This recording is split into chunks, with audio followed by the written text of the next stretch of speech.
gagamit ako mamaya. Breakfast. Tingin ko rin yung ilaw.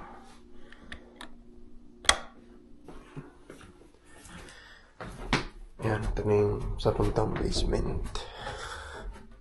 Ayan, may upuan na. Ito may isa. Ayan. Ito kasi yung ulang ko noon last week. Nag-alarm na pala yung cellphone ko. Ano po ako sa alarm? Kalat lang. Ayan, tapos yun guys, nag-alarm lang, wait lang. Good morning, good morning. Ayun yung mga baon ko, nung binaon ko nung dinala ko dito. Ayun yung binaon ko nung yung yogurt binili namin sa Costco.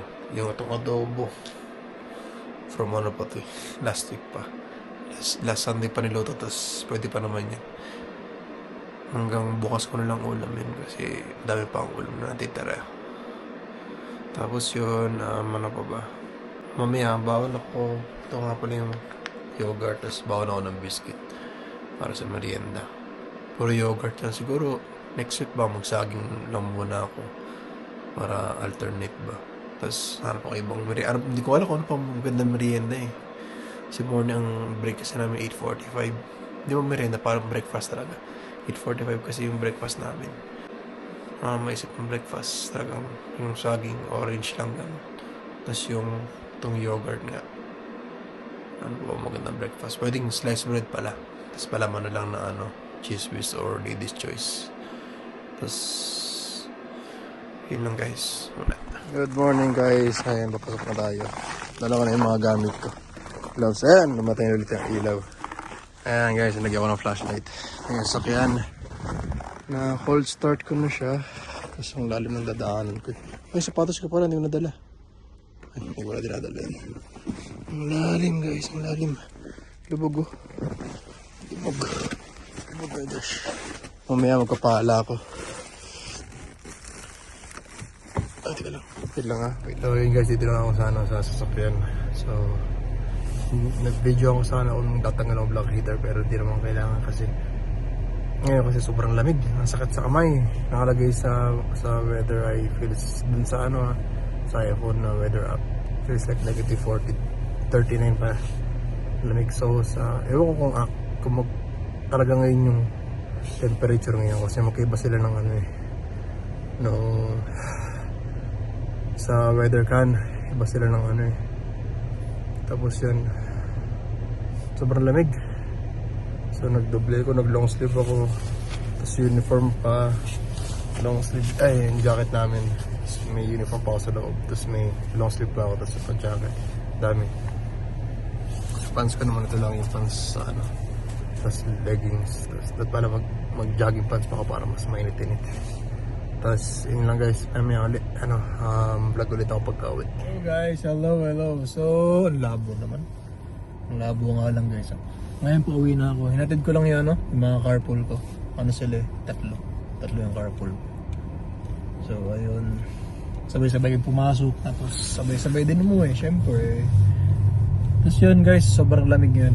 Feels like minus 47 siya, napakalamig. Tapos yun, oras ngayon ay 5:51 na. Nagsaksak ako kanina sa trabaho. Tapos nag cold start ng ng 10 minutes siya. Tapos in-start ko. Tapos malamig pa rin yung makina. So naghintay pa kami mga 5 minutes pa ganyan. Naghintay pa kami 5 minutes. Tapos ayun, tsaka kami umandar. Kasi ayoko naman pandarin ng may malamig pa yung makina eh. Tapos yun, saan na ba ako? Ito muna ligo.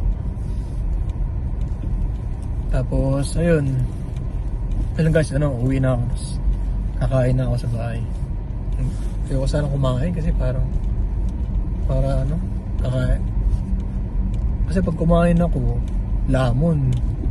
Ang problema, mahirapan ako makatulog. Pero try ko lang. Ubusin ko lang yung adobo kasi last Sunday pa siya. So, ubusin ko na para Ang ulam ko bukas, dinakdakan tuloy. Ano nga ba yung ulam ko? Minahalang. Ayun yung ulam ko. Tapos yun lang guys, ang hirap ng ganitong ano eh, ng -40, feels like -47. Sakit sa balat. Pero kaya naman ng mga jacket ganyan, basta wag lang hahangin talaga. Tapos okay din na ganito kasi hindi mo nag-i-snow. Hindi man siya nag-i-snow eh, kaya okay na rin basta patong-patong lang ng damit. Ang suot ko ngayon isang long sleeve hoodie, tapos ito lang. Kaya naman siya. Ang problema sa hita, ang suot ko Uniqlo na leggings. Uniqlo na leggings sa suot ko. Kaya naman pero malamig pa rin. Mas hindi ko kasi nasusuot yung Just Cozy. Tapos yun lang guys. Dito na rin ako sa bahay. Yun lang muna guys. Nag-live daw si Crystal. Tapos panonood ako ng live niya. So hello guys. Ito na pala. Natanggal ko na. Nababa na ako. Tapos sinaksak ko na muna to bago ko ayan sinaksak ko na kasi yung kinakuya nasaksak dun. Ito yung akin 10 meters yan sobrang haba at pala 5 meters lang yung binili ko. Pero okay lang. Dito yung black heater ng kawakan sa akin ayan sagot na yan ng dealer. Tapos yung guys ayan, tapos yun ito nakasilaw. Hello guys, hello. Kita ko yung mukha ko sa salamin. Yun guys, ganito yung feels like negative -47. Lamig. Pala ako dito, mga 2 minutes pa lang, nalamig na ako. So papasok na ako kasi para hindi na masyadong ginawin. So yun guys, dito na ako sa loob ng ito yung pinampunas dun sa sa upuan. Kasi medyo madumi. Kaya pinunasan ko na. Nalagay ko lang ito sa banyo para ito yan yung furnace washroom dito. So yun lang guys, sobrang lamig. So ngayon okay naman sa loob, may heater naman pero lamig pa rin. So yun lang guys, for Monday's vlog, yun lang naman. Bukas iligo ko umaga kasi pinawisan kasi ako kahit malamig-lamig ba, pinawisan ng konti. Kasi yun lang guys, bye bye Guys, welcome back again to my YouTube channel. So ngayon, Tuesday. Kahapon wala tayong pasok, day off tayo, pero hindi ako nag-vlog. Kasi nandito lang naman ako sa bahay. Ikwento ko na lang sa inyo mamaya kung ano yung mga ginawa ko. Nag-live pala ako kahapon. So ayan, may nag-comment nga pala sa akin kung di daw ba ako naliligo kasi paulit-ulit daw na red t-shirt. Madami po kasi yung t-shirt ko niyan. Ito yung isa, pinantulog ko yan. Tapos yung isa pang loob ko. Tapos meron pa akong 3 dun sa cabinet. Gawa nga po ng ang tawag dito. Nasabi ko naman po sa vlog ko na binigyan po kami dun sa trabaho ng mga damit. Kasi kaysa itapon daw, ipamigay na lang daw sa mga staff. Sabi nila ate, sayang din daw pantulog-tulog sa bahay. Kaya kumuha ako ng 4. Tapos yung isa galing sa Toronto. Dahil meron din si Marvin. Si Marvin, papasok na rin siya sa work. Hinihintay ko na lang din sila Sofia. Yung baong ko yung minahalang. Hindi na ko nabigyan sila Sofia, siya kasi Ate Maan, siya kasi Ate Mary. Nalimutan ni Marvin ibigay kay Ate Mary nung nasa biyahe na siya pinadala ko. Magagawa na lang uli ako ng minahalang sa Friday. Kasi, Thursday ng gabi. Tapos bigyan ko sila Ate Maan ng Friday. Kasi lahat kami nasa trabaho. Alam ko may duty ngayon si Ate Maan, Friday and Saturday ata. Tapos nakagayak na rin yung pagkain ko, minahalang, 3 ribs na lang yun. Lalagay na lang natin sa bag, tapos nag-ayos tayo ng konti. Tapos yung bangs ko, ayan pa rin siya, lumilipad pa rin. Lipad na pa rin siya. Masama yung pakiramdam ko kagabi, natulog ako, kumikurit kasi yung ulo ko. Tapos nagising ako ng ang aga, mga 3:30 ata, tapos hindi na ako makatulog, ang sakit ng ulo ko. Tapos, ayun, masakit na naman yung lalamunan ko, inuubo na naman tayo.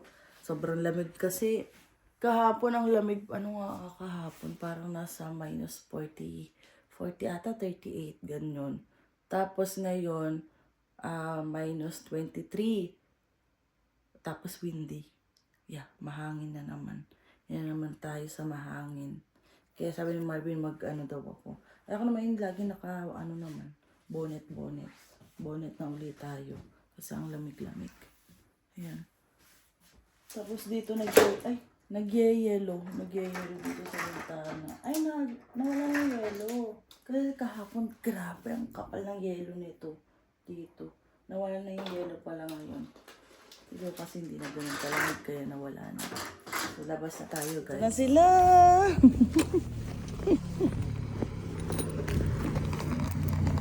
Grabe yung snow, oh. Tinigas na. Tanggal lang ng jacket tapos pasok na agad. Meron na lang tayong 6 minutes. Ganda. Ay.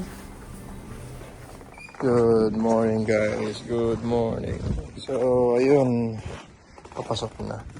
Hindi naman nag-vlogs kasi para pala si Kuya dito. So, taas yung snow. Kasi hindi na ako nag-vlogs kasi hindi naman feels like minus 30 pero kaya naman ng kamay, pero siyempre hindi ko na nasasakay, no? Tagal na hindi naugasan kasi ito. Tapos yun, may nagugas na ito pala bang guys, wait lang. Hindi yung garbage bag, yung bawang ko yung adobo pa yan Tapos 2 yogurt, yung biscuit nasa likod kasi dahil pala kinuha ko na yan. Ito nalagay sa gitna. Tapos guys, pasok pa na ngayon. 5:40 na. Kasi magpasok na kami. Sundan ko lang yung mga carpool ko. Tapos ang lamig. Tapos yun lang guys. Buti medyo okay na yung panahon. Kasi kahapon talaga it's like minus 47. Sobrang lamig. Hindi kaya ba. Kasi lang guys, alis na ako Tapos ayun, may na ulit. Time, ayan ang ulam natin, minahalang 3 piraso. Ni-microwave ko siya para medyo uminit. Tapos konting rice. Konti lang yan. Ana. Dito ka pala nagpark kanina. Hindi ko naalala na yung joke. Hindi ko naalala, dito pala yung sasakyan. Hi ka muna. Hello, single. Hindi na pala siya single. It's too cold. Bye! Nakalis na sila, Sofia. Pupunta sila dito sa bahay kapag natapos niya na yung mga kailangan niyang tapusin sa school. Kasi nga, nag-aaral siya. Yan si Sofia. Future nurse namin yan So pag natapos siya, punta sila dito, mag-food trip ulit kami. Yung bulldog. Hindi kasi maubos-ubos yung bulldog ko. Ewan ko, nawala na ako ng gana ngayon. Tapos may nag-comment nga sa ko. Sa TikTok ko, sabi, pumapayat daw ako. Ayan. Nagda-diet na kasi ako kasi di ba nakikita niya, nagtitilang ako. Tapos, tilang ako ng breakfast. Tapos nag-start akong kumain 12 ng tanghali. Tapos hanggang lang yun. Basta kapag nag-8 na, 8 nga ba? 8 or 7, di na ako kumakain talaga. Kumakain ako mga 5 or 6. Tapos konti lang. Dahil may yogurt ako dyan, baka mag-yogurt na lang tayo. Or magluto ako ng giniling na sisig. Gagawan uli natin yan nung yung short videos na putol-putol. Upload ko ulit sa TikTok ko siya sa Facebook page ko. Pasok na tayo at medyo mainit na. Nga pala ulit tayong tip. Magkano tip natin? Hindi ko alam magkano yung tip namin, hindi ko pa na-check. $1 and 50 cents. Okay lang yan. Lagyan na natin sa alkansya. Lumadami na. So, ayan. Si ate, pagdating ko, si ate Pam, in-steam niya yung siomay. Mamaya kakainin ko yung siomay. Yun yung siomay na binili pa namin ni Ate Mary sa saan nga to? Sa Great Asian. Tapos sabi ko kay Ate Pam, may siomay ako dyan. Ate Pam, nung nakaraan sabi ko, pag gusto nyo po, kuha lang po kayo. Tapos yun, kanina in-steam ni ate. Hindi siya naghiwa-hiwalay. Kainin natin mamaya kasi nakikrave din ako sa siomay. Tapos magluluto ako ng giniling na sisig na uulamin natin bukas pagpasok. Ganda ng panahon, no? Kung titingnan nyo, parang ang ganda-ganda ng panahon. Pero ang lamig-lamig sa labas.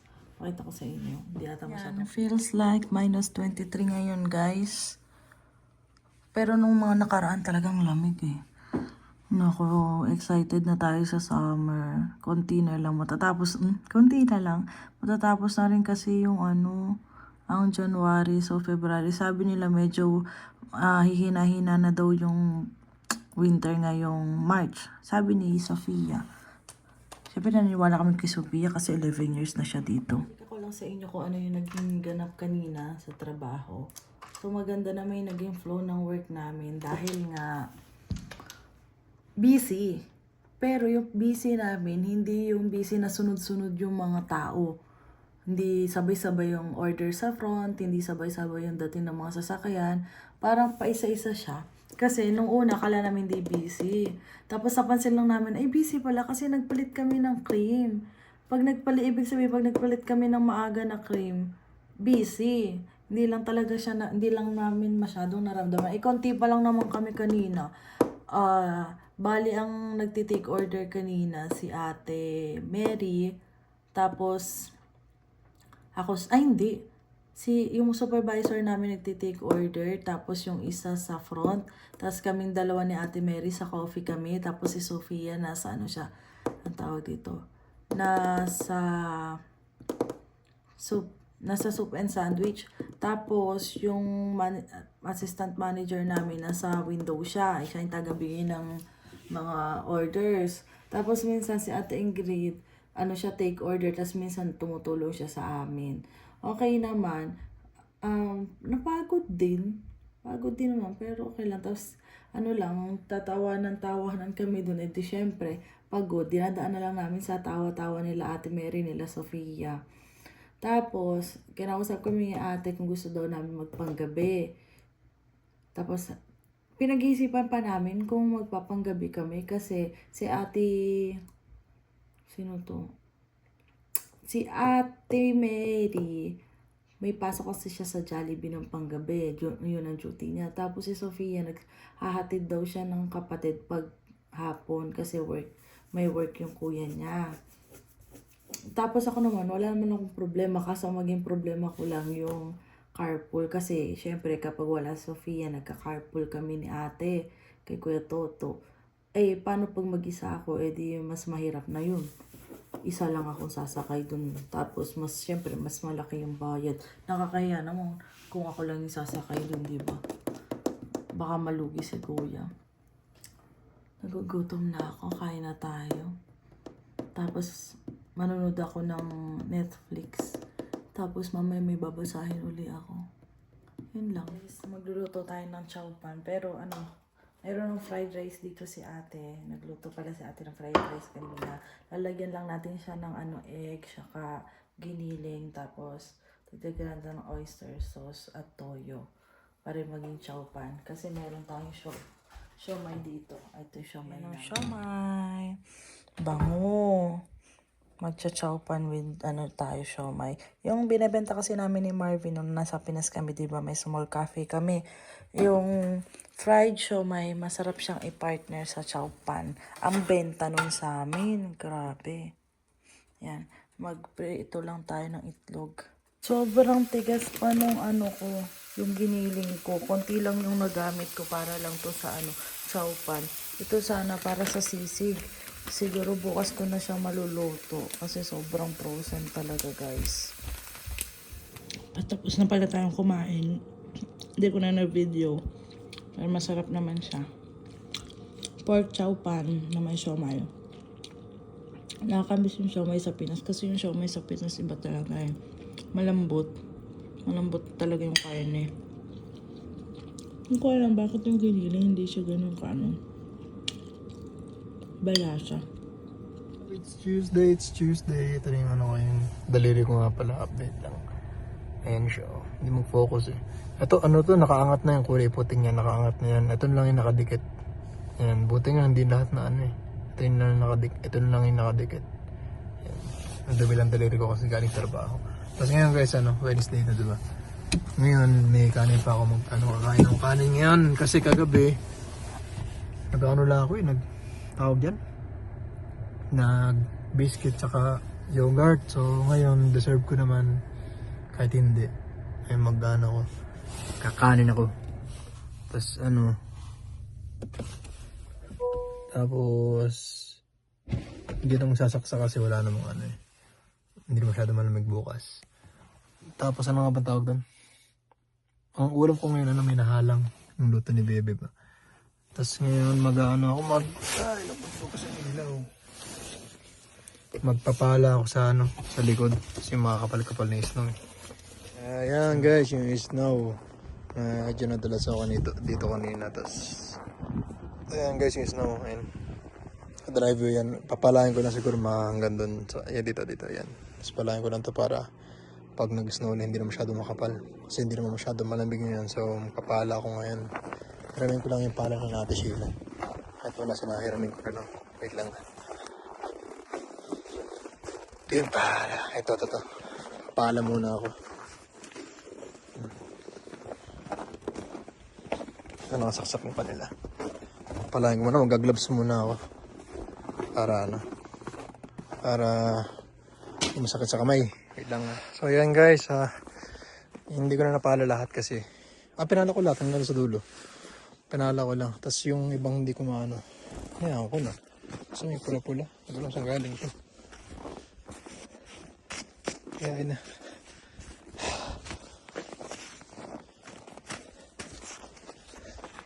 Tapos yun lang guys. Magpapainit ako ng pagkain sa rice cooker. Kasi may kanin pa ako doon. Tapos rice cooker ako. May kanin pa ako sa rice cooker. Tapos lalagay ko na yung ulam para doon ng painit. Tapos yun lang guys. Hiningan ako doon. Tapos kakain muna ako. Wait lang. So nakapag na tayo. Banlaw na tayo. Tamo. So kahapon pala, grabe. Sobrang lamig pala talaga kahapon. Hindi ko naman masyadong naramdaman kasi nga hindi naman tayo lumabas. Nandito lang tayo sa bahay dahil nga day off ko. Talagang sinulit ko lang yung tulog ko ng mahaba. Kasi medyo nagpuyat tayo nung Sunday. Tapos tanghali na tayo nagising. Tapos nag-video call kami nila ate Mary. Kasama si Sofia. Habang si ate Mary nagluluto na, tapos si Sofia naggayak na rin. Tapos sabi nila sa akin, tayo ka na rin ate. Kasi nung nagtawagan kami, kakagising ko lang din halos. Kagigising lang din naman ata ni ate Mary nung time na yun. Tapos nagsipagtayuan na sila. Tapos yun, tumayo na din ako. Tapos nag-intay na ako ng mga update ni Marvin. Tapos kasi nga nasa 40 plus pa rin pala nung Monday. Hindi ko na chinek kasi nga naman wala man akong pasok. Tapos kailangan na isaksak ng sasakyan kasi hindi na kaya talaga. Matatagalan si Marvin mag-start ng sasakyan kapag hindi niya sinaksak talaga. Buti na lang yung kay Marvin meron silang garahe na kapag park siya doon. Tapos buti nakabili na rin kami ng extension kahit pa paano na abot naman. Pero pag dito si Marvin, kasi hindi kami nagra-rent ng parking na nga dito kasi di naman masyadong magagamit ni Marvin. Bihira lang naman siya nandito. Kaya nagpa-park lang kami dito sa mga Tagaliran. Kasi pwede na mag-park dito sa mga Tagaliran dito sa apartment. Dito sa mga tabi-tabi. Gawan dami nang nakapark dyan. Tapos nakausap din namin yung si Kuya na yung maintenance dito Pilipino. Kasi sabi niya, minsan daw pwede daw mag-park si Marvin dun sa pinagpaparkan niya. Kasi para may sariling silang parking dito na may saksakan. Si Kuya naman parang hanggang 5 lang ata yung trabaho niya dito. So pag gabi daw, pwedeng dun daw mag-park si Marvin, saksak na lang. Minsan, syempre, lumalabas kami ni Marvin. Pag dadating kami dito, may nakapark na. Kaya hindi na namin doon sinasakta. Nasasakto naman din na pag nandito si Marvin, day off ko ng linggo. Pero minsan Sabado, may pasok ako.